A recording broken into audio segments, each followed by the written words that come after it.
mouth breather. Breathing heavily from physical exertion.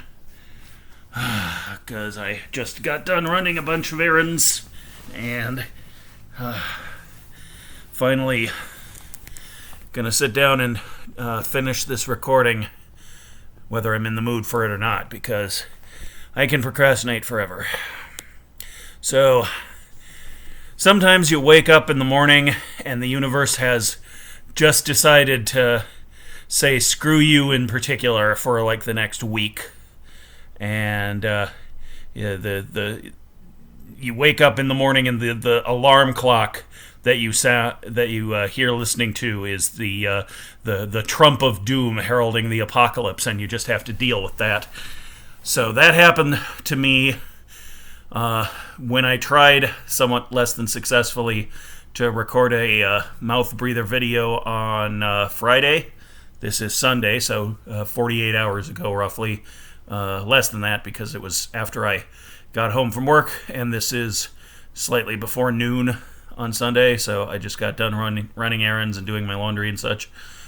But I got home from work on Friday and had an idea along the way which I wanted to turn into a video. That happens a lot, but I don't always go to the effort of doing it.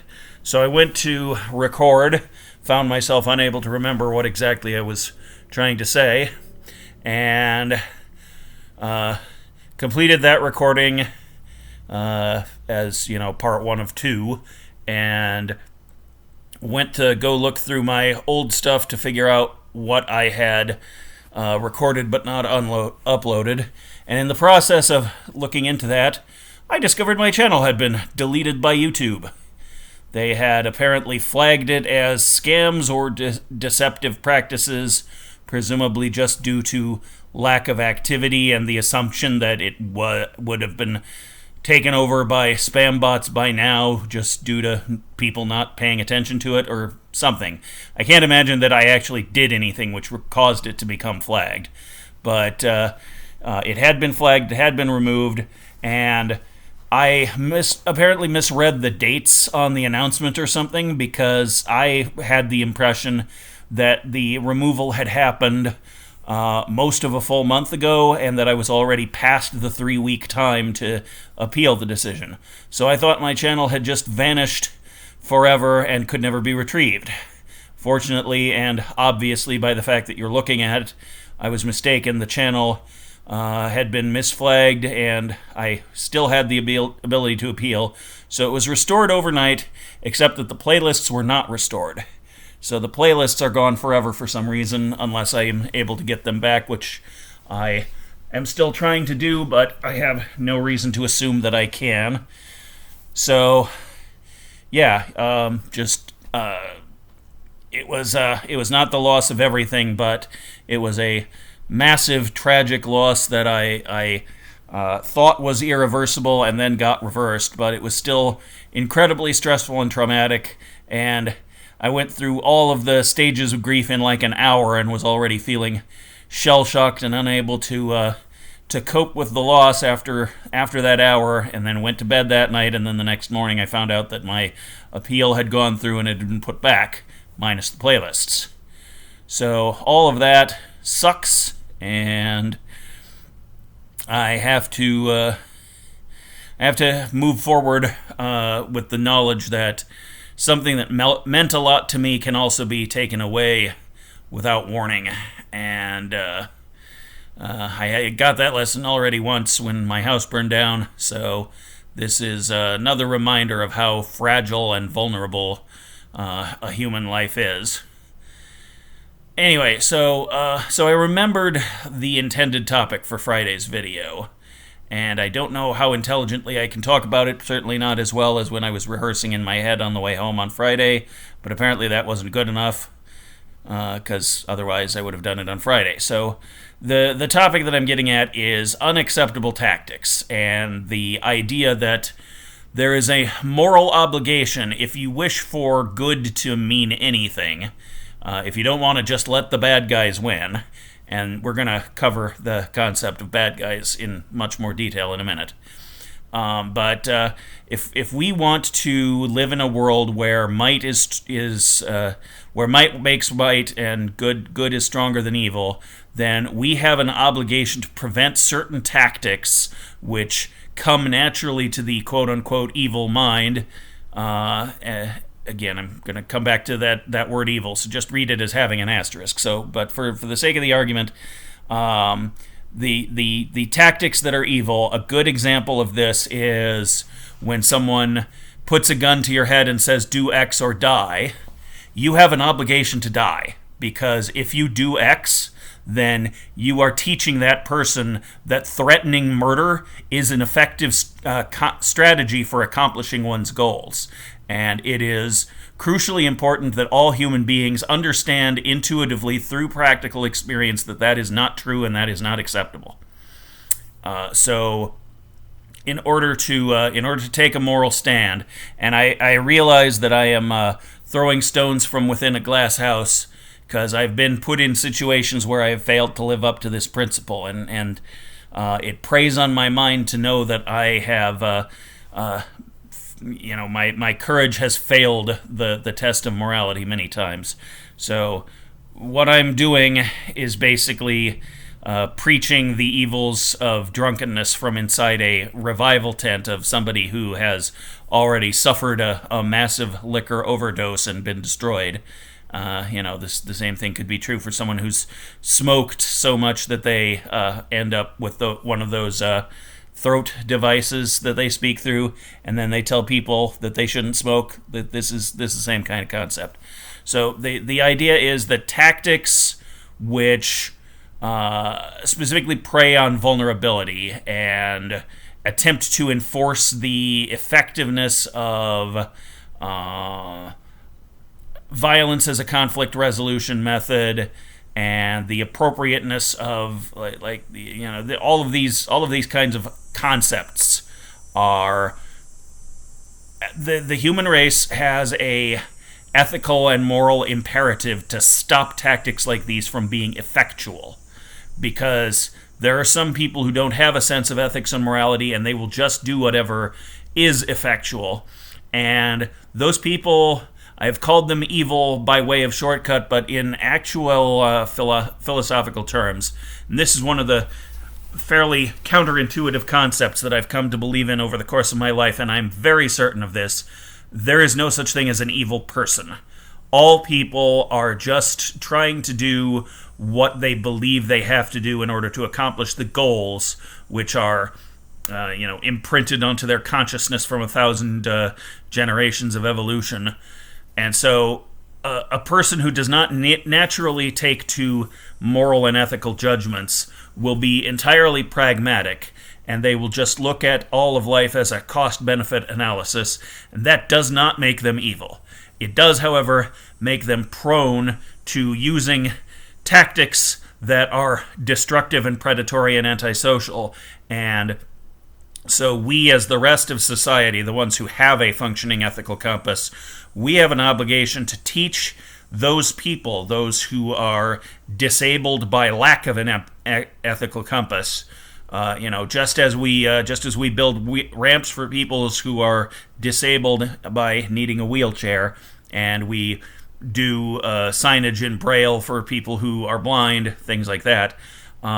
People who have an ethical disability deserve to have assistance from society in coping with their lack of ethics so that they do not have to engage in unethical behavior which will harm everyone else and will foster the resentment of the people that they have victimized and cause them to unjustly hate the person who lacks an ethical compass. All of that, it is my sincere belief that we can solve all of the world's problems in terms of conflict resolution if we just learn how to successfully indoctrinate people with an understanding of ethics and morality.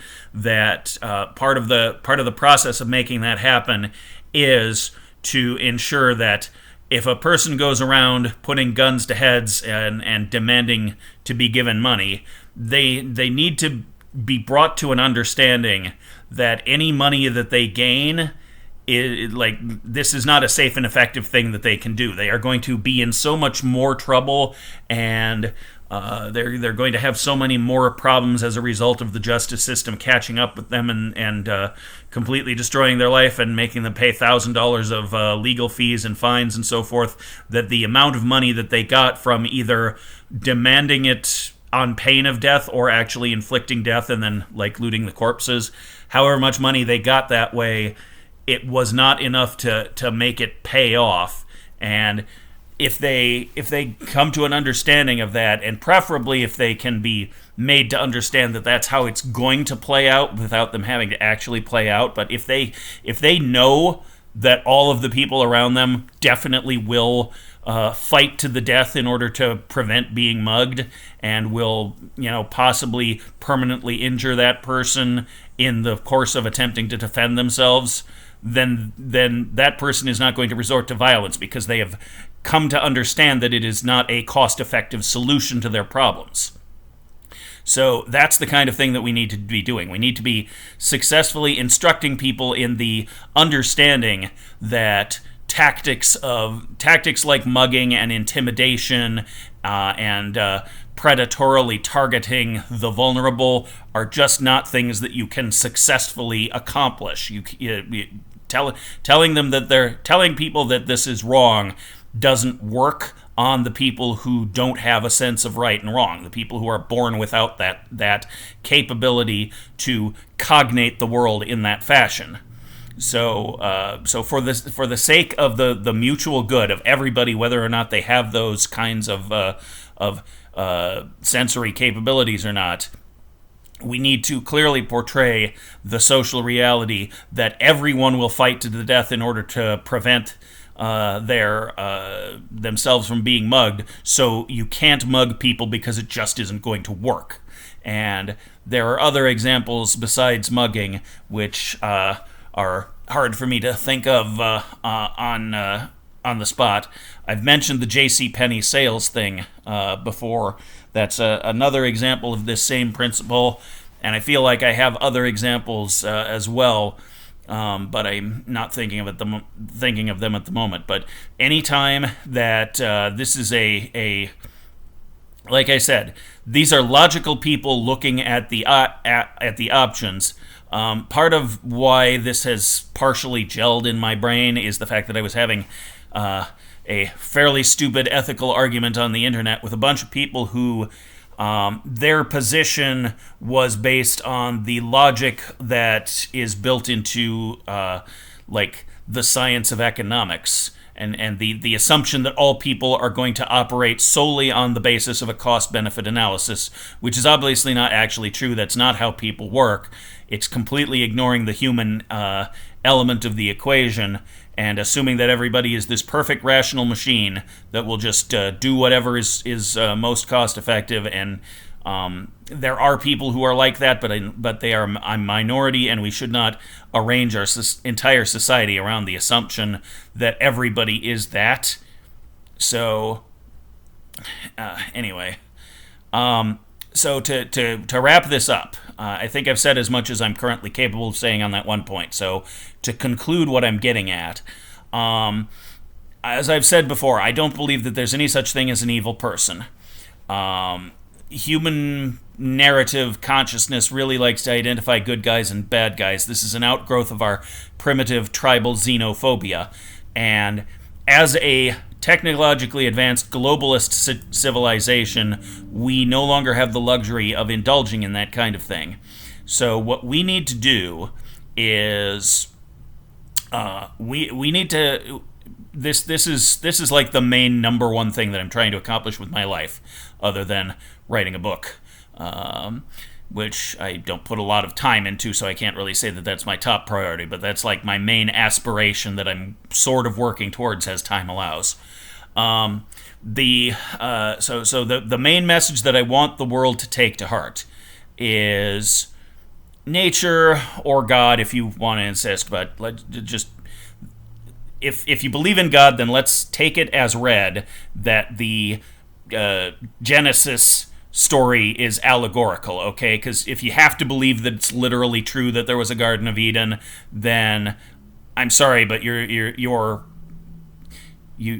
mental development has not exceeded the kindergarten level. You can't be part of this conversation. So I'm not trying to insult you by saying that. You are where you are, and maybe you can move up the ladder over time. But if it hasn't happened by the time you hit 15 or whatever, it may not happen. But whatever. So setting all that aside.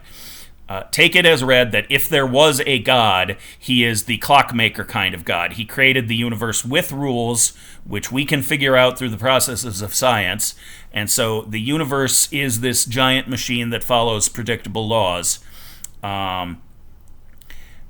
Those processes have given rise to life, and life started out as nothing more than what we would call bacteria, just chemical machines feeding on each other, digesting rock and metabolizing it into the first chemicals that could sustain the genetic reaction.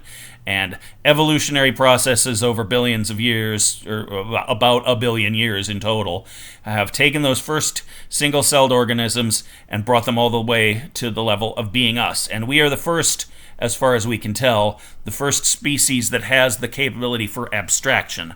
We not only process the data of the world around us, the sensory data, process through the brain and create like this simple prediction engine to try and figure out what's going on in the environment, what's going to happen, what can we do about it. Animals have all that. Human beings have an additional thing on top of that, which as far as we know has never existed before us and may never exist again if we go extinct. So we have this capability of abstraction and imagination and the ability to do really complex things and to comprehend the notion of time and so forth and so on.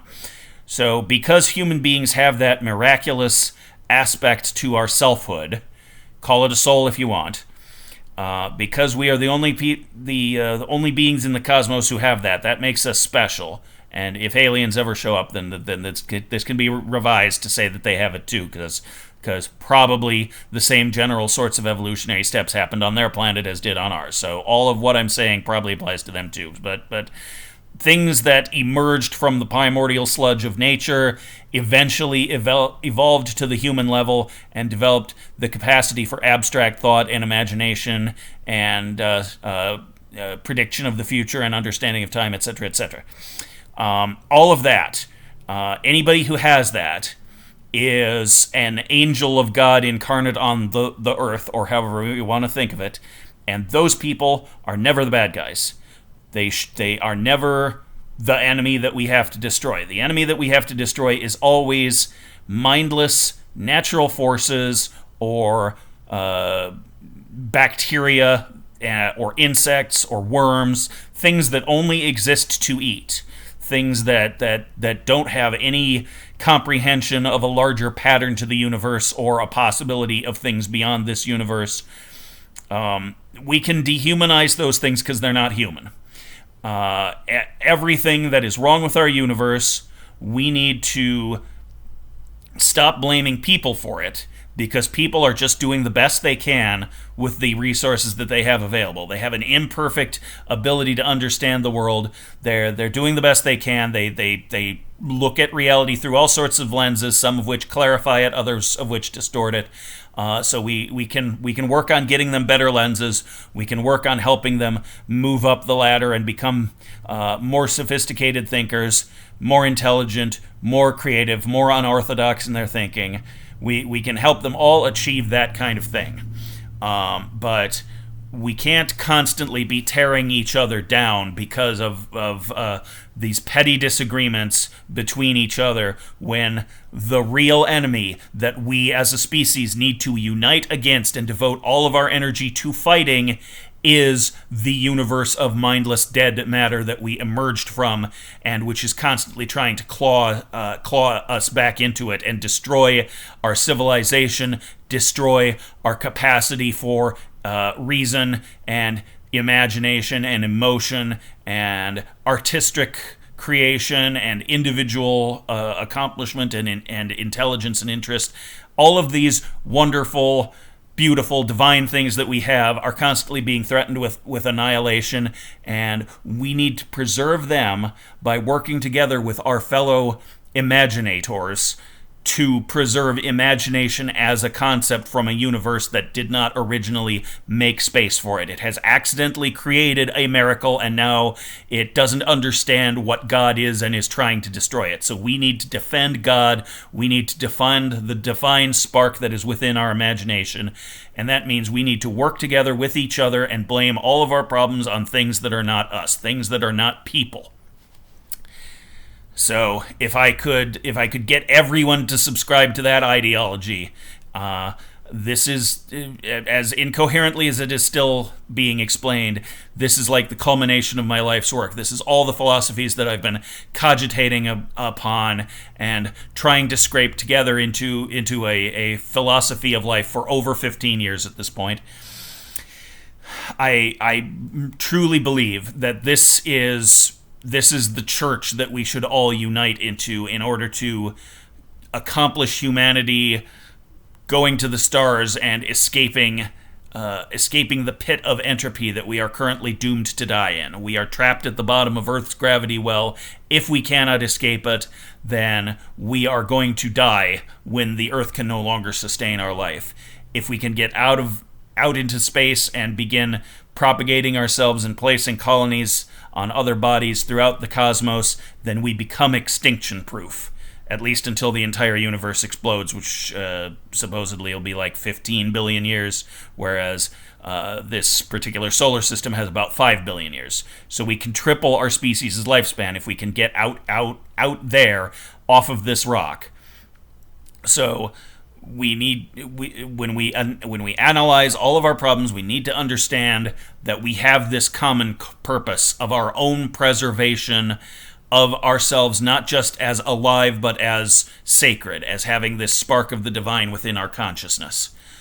And when we have figured out how to sort all of reality through that lens and approach all of our problems in terms of framing them within that narrative, and figuring out a way to place the blame on something that isn't a person, so that we can get all people on side in order to destroy the non-person thing, which is impeding our forward movement towards our species' goal of surviving as long as possible and preserving this amazing thing within us for as long as possible, in the realization that there may or may not be something beyond the limits of this universe, which if I'm just going to stop. There's so many infinite rabbit trails that I could go off from them, but this is already probably my longest video ever. Hopefully you are picking up at least some of what I'm laying down, and I hope it's not good enough, but I hope it's been close.